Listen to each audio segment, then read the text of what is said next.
नमस्कार दोस्तों, संवाद मिथिला में आपका एक बार फिर से बहुत बहुत स्वागत है। हाजिर हैं हम मिथिला की एक और पॉजिटिव खबर लेकर। तो वीडियो में हमारे साथ आखिर तक बने रहिएगा, स्किप करके कहीं मत जाइएगा। दोस्तों, आज के इस वीडियो में हम जिस मुद्दे पर चर्चा करने जा रहे हैं उसका संबंध मिथिला के लोगों के अस्तित्व से है, यहाँ के लोगों के जीवन मरण से है और यहाँ के लोगों के रोजी रोजगार से भी है। इसका संबंध भारत और चीन की तलखी से भी है। दोस्तों, हाल ही में नेपाल ने एक ऐसा कदम उठाया है जिसकी वजह से दोनों देशों के लोगों की खुशी का ठिकाना नहीं है। खासतौर पर दोनों तरफ की मिथिला के लोग बेहद खुश हैं, क्योंकि उनकी 2 साल से चली आ रही चिंता एक झटके में दूर हो गई है।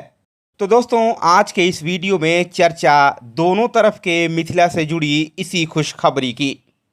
दोस्तों, भारत और नेपाल की सीमा सदियों से खुली हुई है। दोनों देशों के लोग एक दूसरे के यहाँ रोजी रोजगार के लिए सदियों से बड़ी संख्या में आते जाते रहे हैं। ऐसा माना जाता है कि भारत और नेपाल के बीच भगवान राम और सीता के समय से ही शादी विवाह का नाता रहा है। लेकिन बीच के समय में भारत और नेपाल के बीच कई बार कटुता की स्थिति बन गई। इसकी वजह से दोनों देशों के रिश्तों में तल्खी आ गई। दोस्तों, जब 2015 में नेपाल का नया संविधान बना तो उसमें भारत और नेपाल के रिश्तों पर कई कुठाराघात किए गए। भारत से नेपाल ब्याह कर गई बेटियों और उनकी होने वाली संतानों को नेपाल की नागरिकता देने के लिए कई कठोर कानून बनाए गए, जिसकी वजह से इन रिश्तों में तल्खी आ गई। दोस्तों, 2020 में नेपाल की केपी शर्मा ओली की सरकार ने चीन की शह पर नागरिकता कानून में कई कठोर प्रावधान कर दिए। इस कानून में दोनों देशों के सदियों से चले आ रहे रोटी और बेटी के संबंधों को तोड़ने वाली सबसे बड़ी जो धारा थी, उसके अनुसार भारत से नेपाल ब्याह कर गई लड़कियों को 7 साल बाद ही नागरिकता देने पर विचार किया जाएगा। इसके साथ ही भारत से नेपाल ब्याह कर गई बेटियों की दोहरी नागरिकता भी खत्म कर दी गई। साथ ही उनसे होने वाली संतानों को नेपाल की नागरिकता देने के लिए भी कई कठोर प्रावधान बना दिए गए। दोस्तों, नेपाल के नागरिकता संशोधन कानून को बनवाने में चीन का सबसे बड़ा हाथ था, क्योंकि वह चाहता था कि भारत और नेपाल के बीच जो रोटी और बेटी का संबंध है उसकी जड़ों को काट दिया जाए। दोस्तों, नेपाल के इस विवादित नागरिकता कानून का दोनों देशों में जमकर विरोध हुआ, लेकिन केपी शर्मा ओली अपनी बात पर अड़े रहे। हालांकि जब तक वे संसद में इस कानून को पारित करवाते तब तक उनकी सरकार चली गई।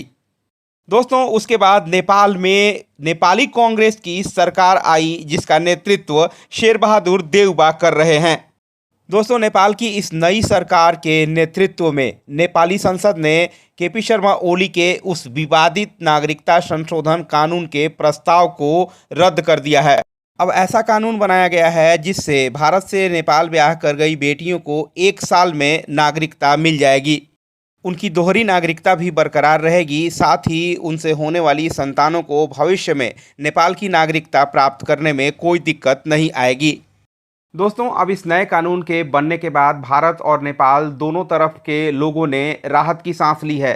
खास तौर पर इससे भारत और नेपाल दोनों तरफ के मिथिला में खुशी की लहर है। दोस्तों, हमारा ये वीडियो आपको कैसा लगा कमेंट करके ज़रूर बताइएगा। मिथिला की ऐसी ही पॉजिटिव खबरें देखने के लिए हमारे वीडियो को लाइक और शेयर करें। हमारे फेसबुक, इंस्टाग्राम और ट्विटर पेज को फॉलो करें और यूट्यूब पर हमारे चैनल को सब्सक्राइब ज़रूर करें। सब्सक्राइब करते समय बेल आइकन ज़रूर दबाएं ताकि हमारे सारे नोटिफिकेशन आपको समय पर मिल सकें।